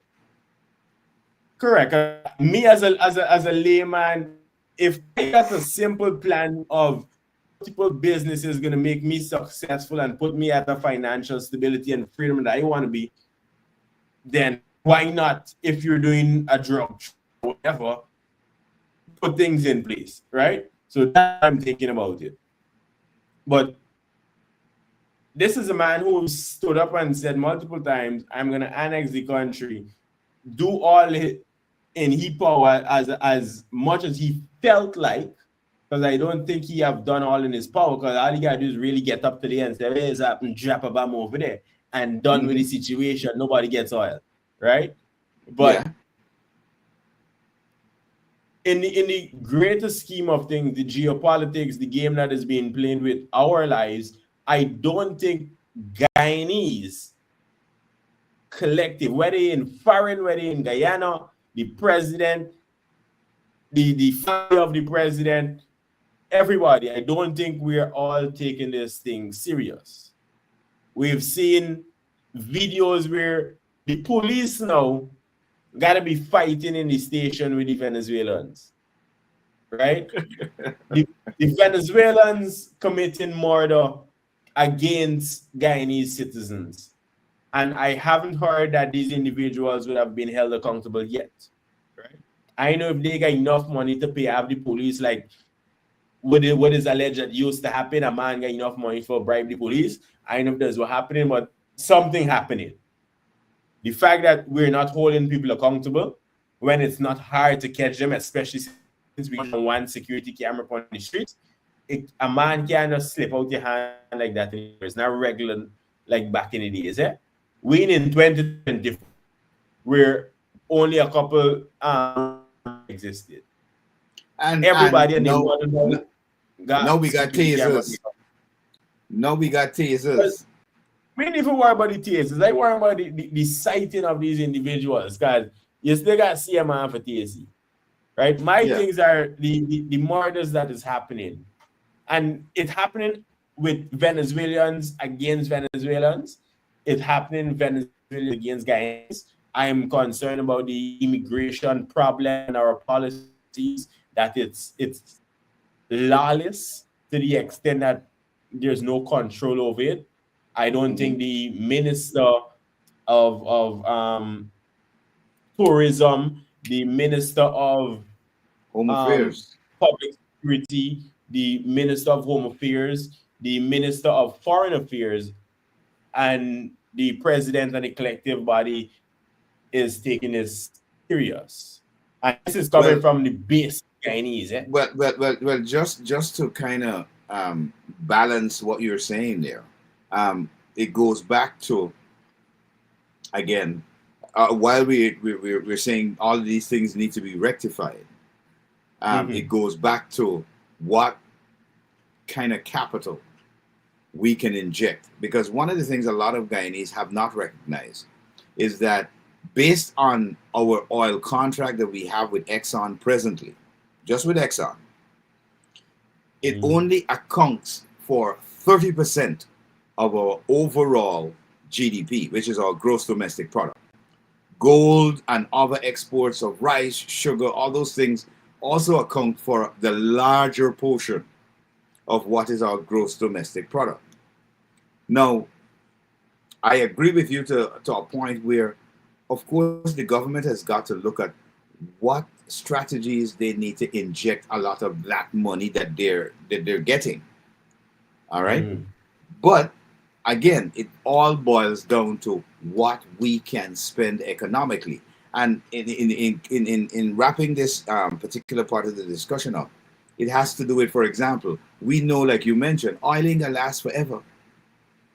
So while it's coming in, you have to have a modicum of savings to ensure that you can stabilize your economy. Let's say oil prices go down to rock bottom today. All right. And it moves from, let's say, the regular $50 or $55 a barrel, and it go all the way down to $20. Hypothetically, do you know that we ain't gonna get a dime? Because it's all of that money has now got to go to cover overhead costs for Exxon's drilling, not to give Guyana no money. So we have to have prudent thinkers. And this is where I'm extremely annoyed with the opposition, because they need to keep any government that gets in there. You need to have a smart opposition to keep them in check. Because we know shadow ministry is a shadow for real. Exactly. They're just shadowing. They ain't saying nothing. They ain't doing nothing. Because when you see them in parliament, you're looking at these people like, where is your real questions about a particular issue? All right. If you're saying that, oh, there is corruption, because that's a big word in Guyana for everything. Oh, there's corruption. Can you then isolate the corruption? Can you point us in a direction that says this? Because, okay, we're sitting here and we're able to discuss, listen, if a police joined the police force in 2020, and in 2021, he got a mansion, he got 4 cars, and all of that. Where is the connection with the banking system? Is he banking money? Is salary going to the bank? Is he saving? Which bank he's saving at? Shouldn't the banks be flagging individuals who ain't got a job, but every month they deposit in a few $1 million in the bank? Because we know that for a fact that happens in Guyana. Yeah. So where are these systems in place? What are the parliamentarians who are crying corruption? Could they bring a case?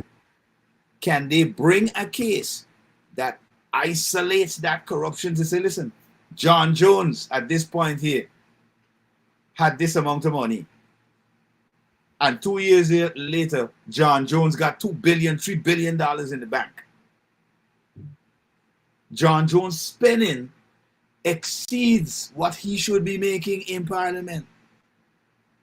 You're telling me none of these parliamentarians have common sense in the opposition to bring a motion in parliament to look at those issues?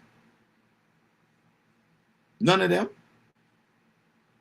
So while a lot of them are crying corruption, maybe they're part of the corruption. Why they ain't saying nothing? Indeed.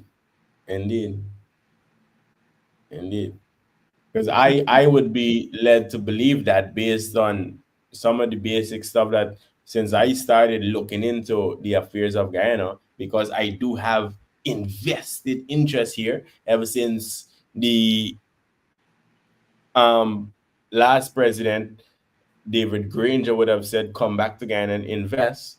I came back to Guyana and I invested, right? When you call, when there's a call put out, me as the person who I am, I would show up and answer that call, given that I'm seeing the benefit of it, right? Yeah. And once that call was made, and after that, it was said, well, yeah, I could go and fry, plantain and whatever and sell and them thing. Do a plantain and mitai. Which is no problem, because I am a chef, right? So personally, it would benefit me anyway. But when I look at, well, you haven't set up the laws to accommodate me making enough money by just selling plantain chip. Because with me, you have a manufacturing plant for me to be able to package and so that's why I get in the car with me brain. And living in America, I would say, let me take a loan from America come back to Guyana and set up my own manufacturing plant, even if it's a small one, right? Because you could buy these packaging machines from China.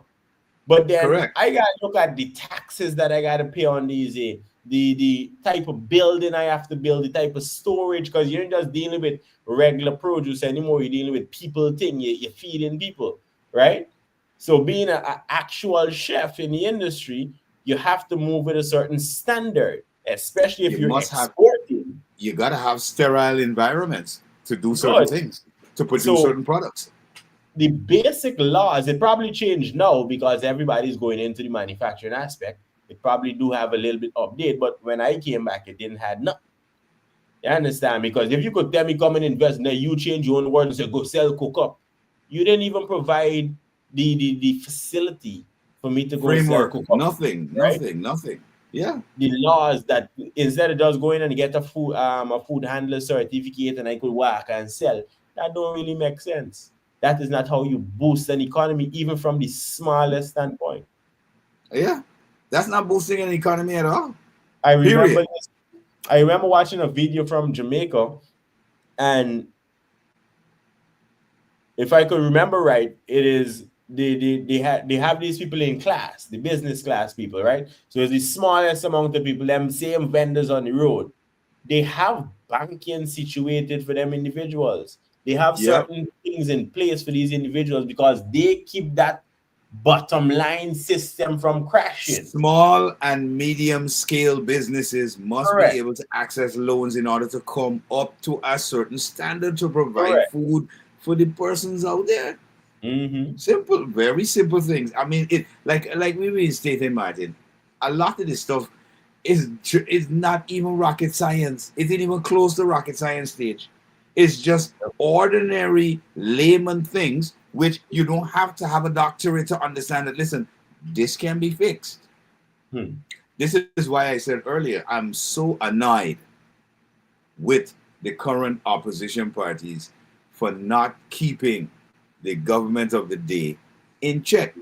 Indeed. I mean, they're doing certain things, yes, which visually out there look, yes, we are moving forward. They have developed the country. We have a lot more roads. We have the bridge being built, which is a significant, is going to, increase productivity if managed well. But at the same time, you got contractors out there. Nobody could tell me in this life, that all them contractors that getting contracts, doing the job to 100% of the standard that they're supposed to be doing the job. No, sir. We know some people gonna holler, by first time I raise some money like this, I want to pocket this money so I can give us substandard work. Let us be real as Guyanese and understand. You've seen it. Let us be real. So we can't then say, oh, well, the government ain't doing nothing. They are trying to provide certain things, yes. But at the same time, we as the people have to understand that if you get the money to do the contract and you do a shabby job, the reflection is on the government, but worse so, the reflection is on you. And the people who have to use that facility, you're short changing your own people.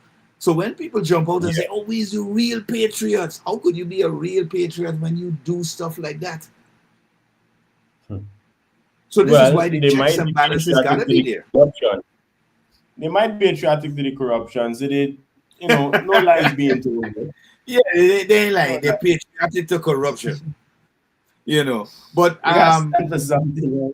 gotta stand for something. But as we wrap it up for this for tonight, just before we close out, I wanted to kind of go back on one particular issue. I'll do this real quickly.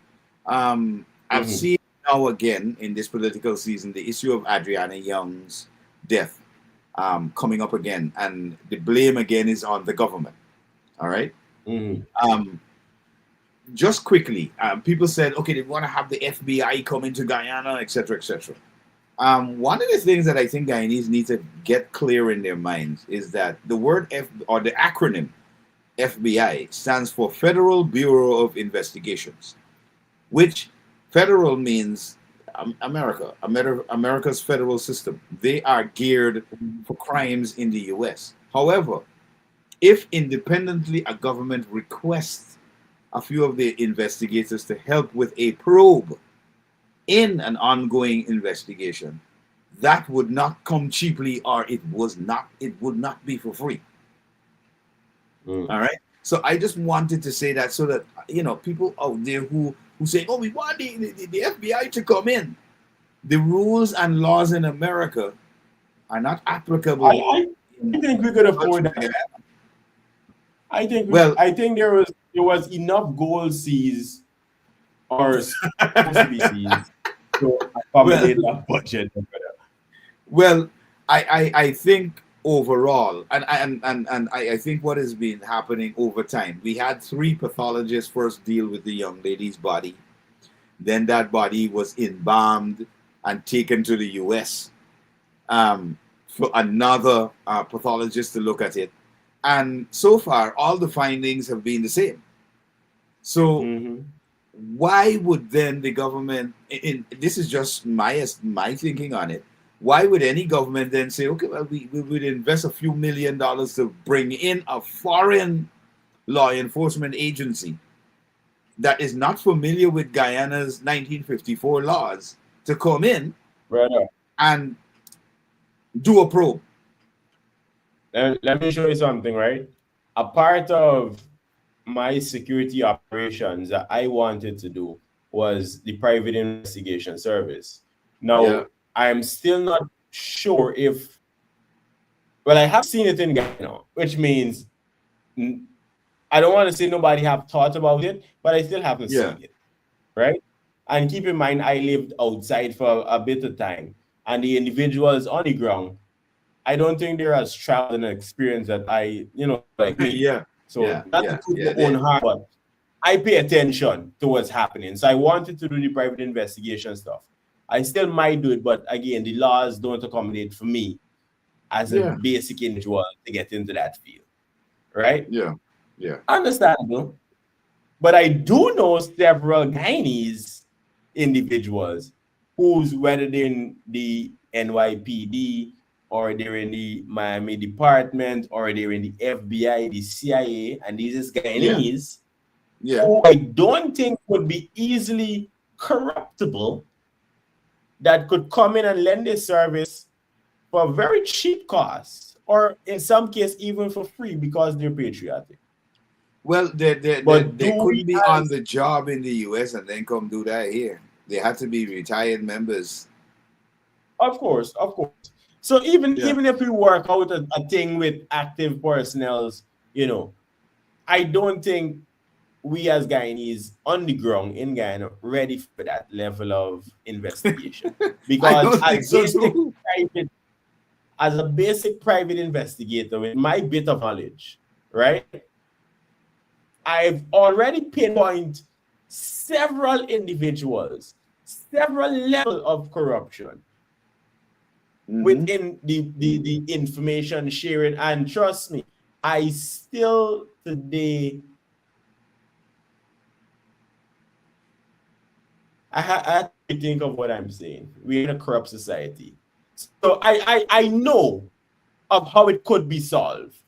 I should say that and leave it as that. Right? But I don't think we're ready for it. I don't honestly listen, and while you said we're not ready for it, right? A lot of people are saying, oh, bring the FBI in, da. And I mentioned something on social media, and I think it aggravated a lot of people, but I don't know why it would aggravate them. I said to them, I said in a comment at one point, I said, if we call for the FBI to come in, and they do, and the government does find the money and they ask them to come in, because of course the government has got to request their services to come in, and they do come in, we're going to have a major issue, because when those people come in, I don't know if Guyanese understand how murder investigations work, or proposed murder investigations work. They work by starting with the individuals who surround the persons who had died, and then work their way out. So what we're going to find is that those 19 individuals who went to the pool with the child, Adriana Young, they're the ones who are going to be questioned and arrested first. They are going to be under scrutiny first. And, based on what we've seen on social media, we know it's going to be a big blow up, because in one case you have the grandmother who gave 3 different accounts of what really transpired, and it's on social media. It's recorded. People can go back, and if they're listening carefully, you'd realize, wait a minute, the timeline doesn't match, which I recognize based on just 2 of the interviews that I saw with the grandmother. I'm like, but your timing is off. One says, in a picture says you're at the poolside at 1 something, but you said right after that, not if this thing happened, you're telling me the child drunk 5 minutes into the time that you were there. So the timeline is an issue. All right. So a lot of this stuff that's on social media, people saying this and saying that, I do admonish Guyanese to use common sense, because we always mention this on the radio when we do the radio program, our radio programs. Common sense is really common. But I advise people, when they read, please read first and do critical analysis before saying stuff on social media, because it really affects. No, finish. No, it really affects our overall image out of Guyana, because people are looking on at the comments and what people say on social media from Guyana. So please, let's say stuff that remains in a real sphere of reality and not in somebody's perception in their head. I would leave it there. Yes. Well, I wouldn't even add to that, right? But I will read the disclaimer for you guys and update. So as we run up to elections, I kind of want us to keep the topic just as is. And we are 6 days away. Correct me if I'm wrong, but we're 6 days away from elections. September 1, 2, 3, 4, 5, 6. 6. So it is one of the most important that I started with. I am here to vote. I can put me X some way. I in my head, I have an idea, but I'm still questioning certain things, even if to vote at all, because of what I'm seeing. But as they said, the vote is important. So I will do my part as a citizen of the land, right? So what we like to do is, at least every night, even if it's an hour or even if it's half an hour, based on what is happening in Guyana, throughout the course of from now moving forward elections, we'll try to give you guys coverage on that, right? Everything is because 1, most important. 2, this would be a time that a lot of individuals like myself is stuck in a crossroad of where to go, because a lot of us are not listening to our grandparents and our parents of we ain't choosing just color anymore. How are we going to benefit? And we've seen turnout in numbers in the rallies, even though some may say that it's paid or they're being bussed and chauffeured to different locations. That is their opinion, their problem. But come September 1st, my most important day is September 2nd, because I want to see who's in power and what y'all going to do. So, y'all gain that seat. Right? Yeah. So, y'all go pay attention to the first. The first is all, keep in mind, September is also education month, right, for Guyana. So, let's see how much of our individuals are going to be using a bit of intellect. Even if you want to be a sophisticated script, I think this is the time to ascend into that. My final words for tonight would be, let us be a united Guyana, regardless of which political affiliations you decide to go with. And let's end this thing that is becoming more of a culture in Guyana, which is the intimidation of others and stuff like that. That's my final take. There should be no intimidation come September the 1st. Nobody should be intimidated or feel threatened because of who they support. That is based on their values, what they believe, and what they want to align themselves with. All right. Indeed. Although we know whoever you align yourself with, you know, you have to deal with the consequences. There's cause and effect. But at the same time, let's remember that we're all Guyanese and we should not feel intimidated going to the polls. All right? That's my final I word don't for take no pictures. I think that is banned now because some of the in-service individuals would have been taking pictures of them voting. You don't need to see where you vote for and who you vote for. Now. Go in, put the X, keep your mouth closed, and let's move forward. Let's move forward. I do I know. don't even got time to waste. Yeah, I do know we had a bit of issues with the joint services, them police and soldiers. So happy that they're voting and they exposing all the information to the public. And then another thing that happened is, for some reason, all the transportation or the transport in the ballot boxes, all them vehicles end up in accident day after day. You understand what going on? Yeah, I get it together. Right? Guys, I'm going to start questioning everything. And it is not illegal to fly drone, in my knowledge, across Guyana. Of course, Yeah, it's illegal in Venezuela, no, but Guyana, no. Well, we over there. We there here. Close to the airport, of course. You got no. Because you're in aviation space, close to the airports. Yeah. But if I got start trailing the ballot boxes, because I am in security, I know my rights as a Guyanese. Like I know some. As a Guyanese, right? Or as a citizen, whether it be Guyana or America or anywhere I go, I know my rights as an individual, right? But as a Guyanese, I have the ability to trace and keep an eye on the ballot boxes, right? So you all need to pay attention. No reason all transport, the bus getting into accident, bus running into car with the ballot box inside, and then any police to come and tell me, oh, it's not safe at the headquarters. That is nonsense. Are people trying to steal it so early? We already got a problem with exposing who you're voting for. Nobody cares, right? We shouldn't have any more. That shouldn't be an issue. That shouldn't be an issue at all. Yeah. So, all right, we got to wrap it up for. We need to fix that. We got to wrap it up for this evening. Hope you had a great time here with us. Check us out tomorrow. Maybe we're gonna be on. Yes. Tomorrow we'll be on for not for this lengthy time, but at least to give you an update as in the run up to elections in Guyana. My name is Kwesi Gilbert, aka Malachi. Martain Al-Ameen is my partner on the discussion. Gotta say shout out to Sherwin. He's always busy now. He's working like triple time. You can't call it double time, it's triple time. But before we get out of here, we got that disclaimer for you. And the disclaimers reads, the views, opinions, and statements expressed on the conversation are solely those of the individual hosts and guests, and do not necessarily reflect the views or opinions of our advertisers, Majestic Music Radio, Gem Radio, or Gem Networks.